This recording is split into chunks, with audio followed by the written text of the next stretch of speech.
These seedlings are about to be sprayed with a new chemical weed killer under controlled conditions.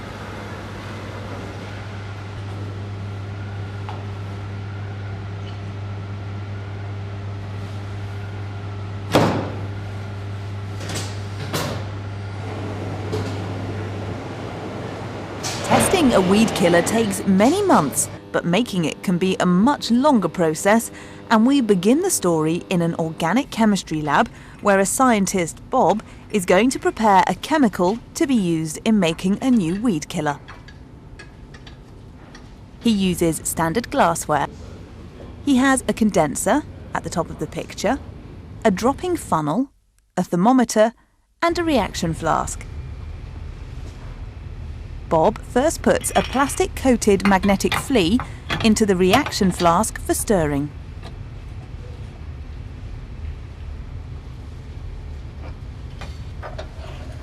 Then the condenser, the thermometer, and the dropping funnel.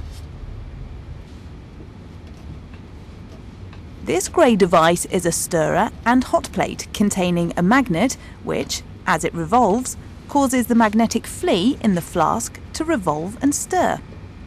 So he's set up and ready to go. 2 chemicals are to be involved. These have to be weighed out in the correct proportions. The balance is zeroed. And the first chemical, a solid, weighed out.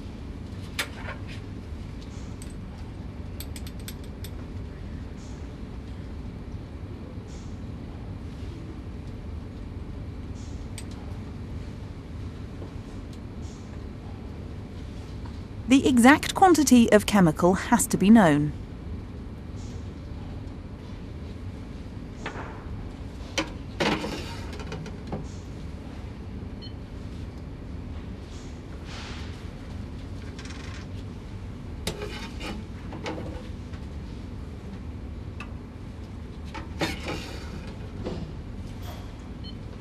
The balance is zeroed again.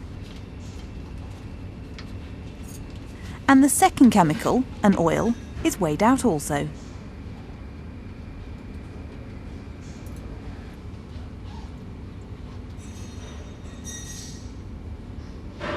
Again, an exact quantity.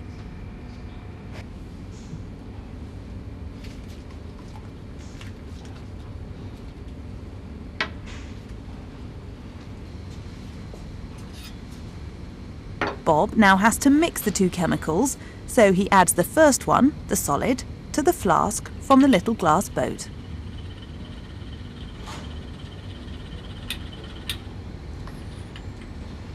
He then adds about 50 millilitres of ethanol to dissolve the chemical.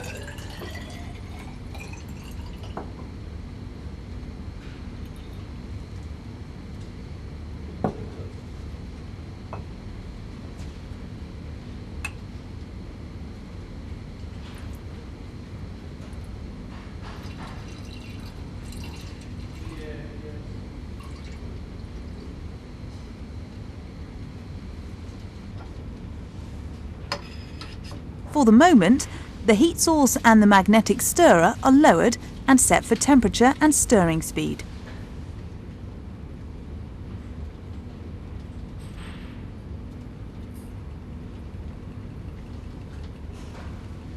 He dissolves the second chemical, the oil, in about 10 millilitres of ethanol.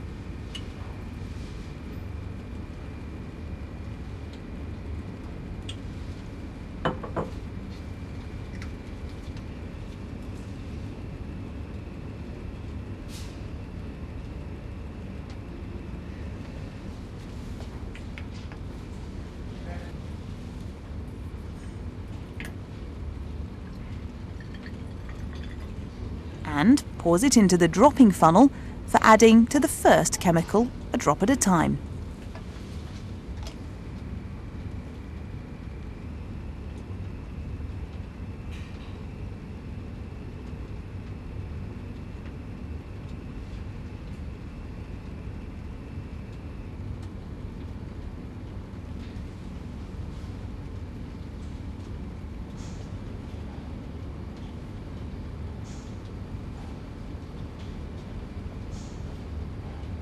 When all the second reactant chemical has been added, Bob removes the funnel and stoppers the flask.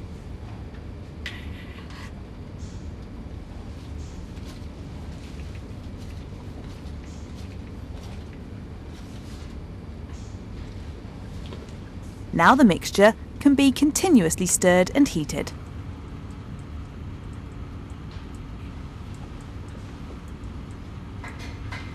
Any evaporating solvent is returned to the reaction by the reflux condenser.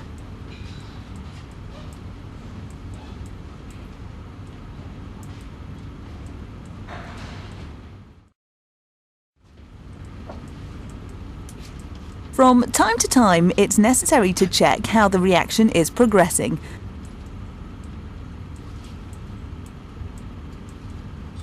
Bob takes a very small sample of the original first chemical in solution and puts a very small drop onto a thin layer chromatography plate. It's a glass plate covered in silica.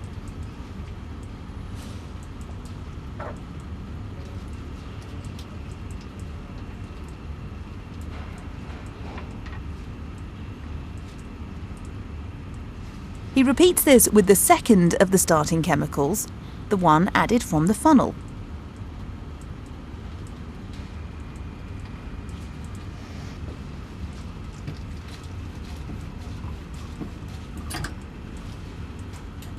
And now takes a similar small sample from the reaction mixture and spots that onto the plate.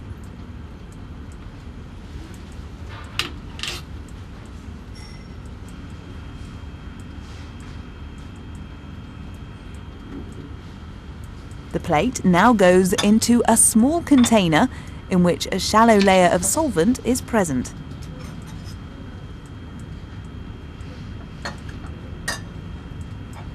As the solvent moves up the plate, it carries the chemicals with it, but at different speeds, depending on the chemical. After a time, the solvent has moved right up the plate. He takes it out, dries it, and examines it under UV light. We're now looking at the plate sideways, with the starting line on the right. The chemicals, which have moved up the plate, are seen as black spots. This chemical is one of the starting materials, and you'll see that it's also present in the reaction mixture, as is also the other starting material. But this third spot is a new chemical.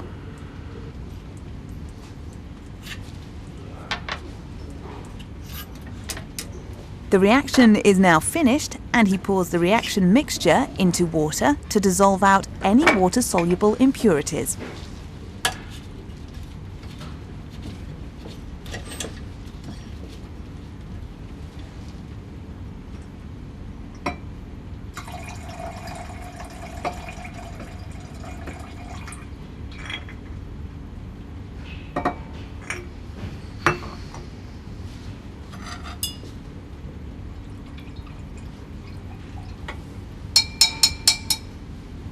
Bob pours the mixture into a separating funnel and washes it through with a bit of solvent.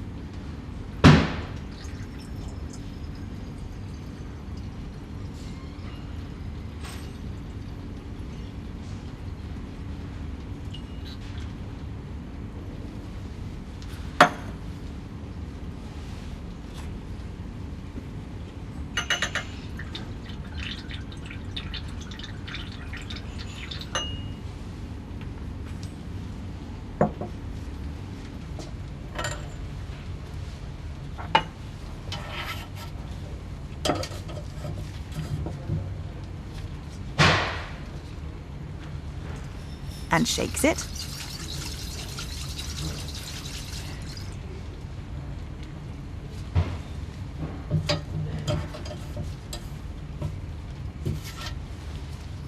Two layers quickly separate.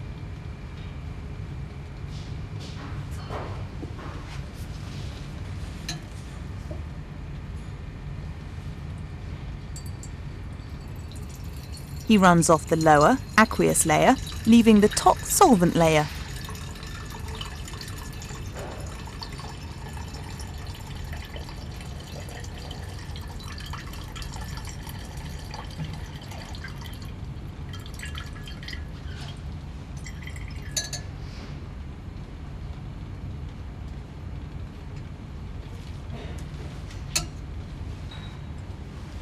This top layer contains the new chemical Bob is making, but it will have traces of water in it.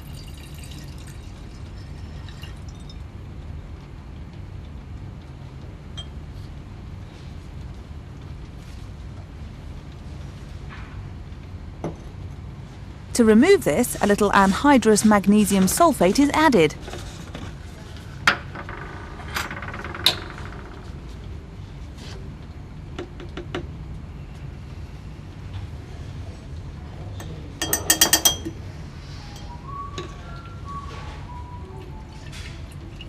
This absorbs water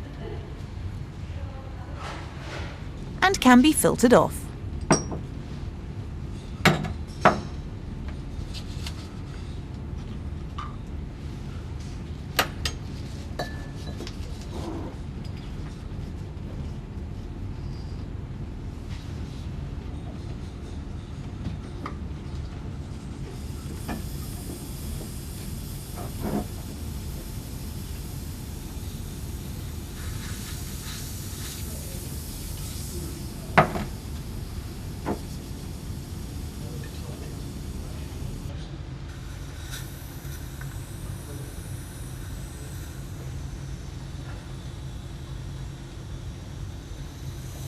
All the solvent is now removed using a rotary evaporator and condenser to leave a small amount of an oily residue.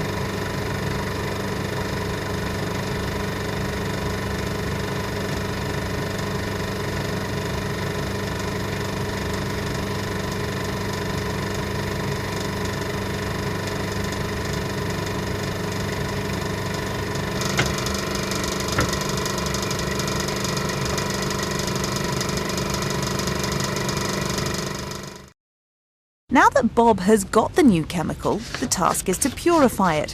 What colour do you think it will be?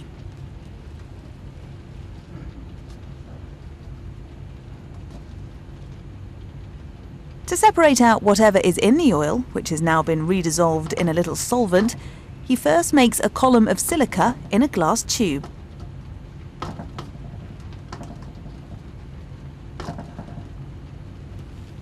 He's going to use chromatography to purify the oil. This works just the same as on the thin layer plates, but in larger quantities. It's first necessary to wet the column with solvent.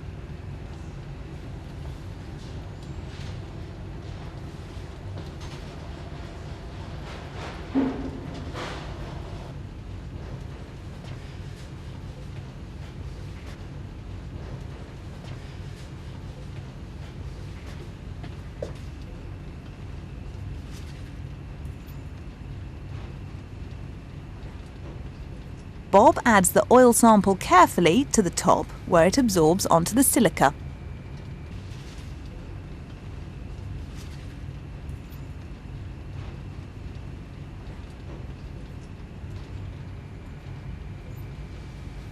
And adds more solvent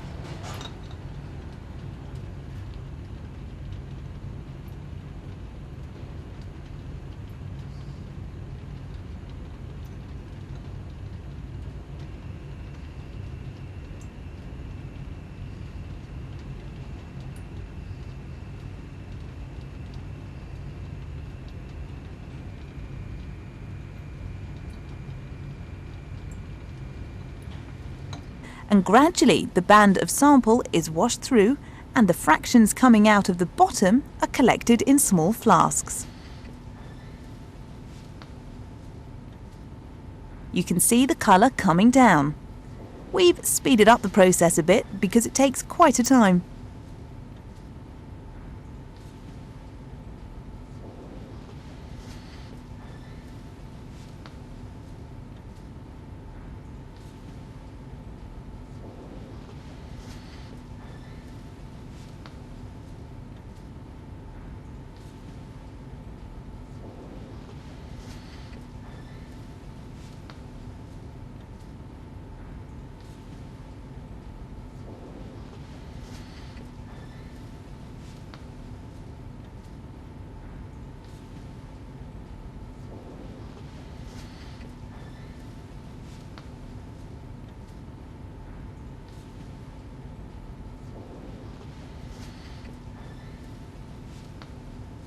Eventually, he finishes up with 7 fractions. But in which flasks are the chemical we want? Each sample is tested using thin layer chromatography to identify the chemicals in it.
Here are the 7 fractions under UV.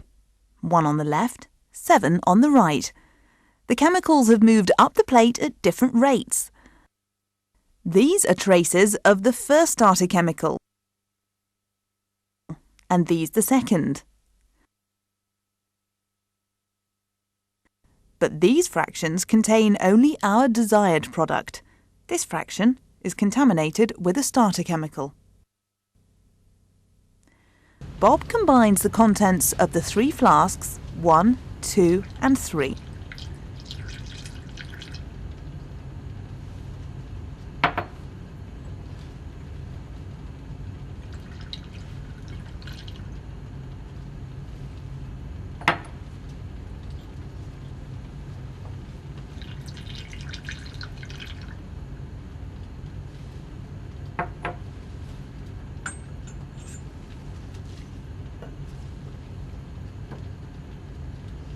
And these are evaporated to dryness in the rotary evaporator.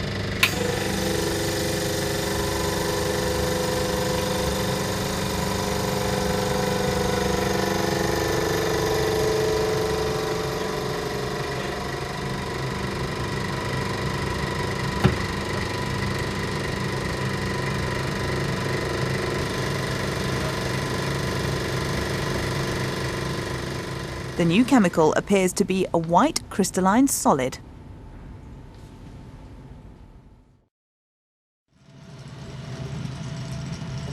When you want to react one chemical with, say, 10 slightly different ones, to do it by hand would be somewhat tedious.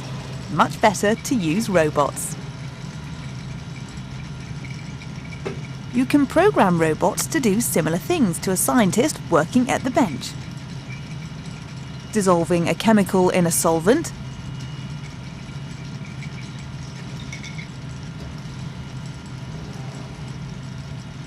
adding a second chemical,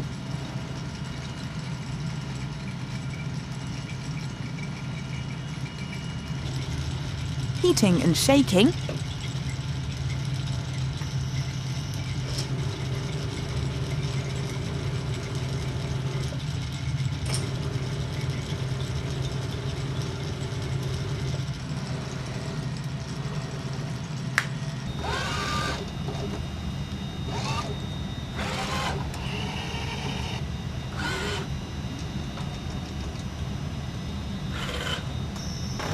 separating with a solvent.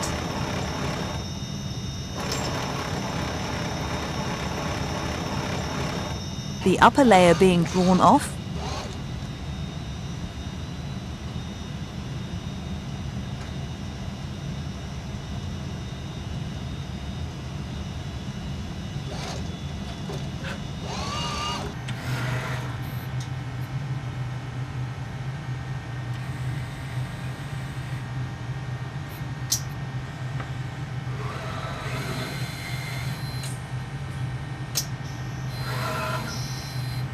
and even spotting onto thin layer chromatography plates.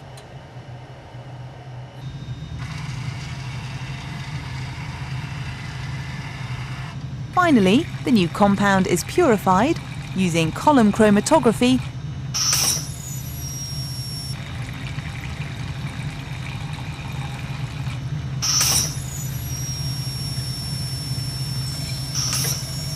with fraction collection.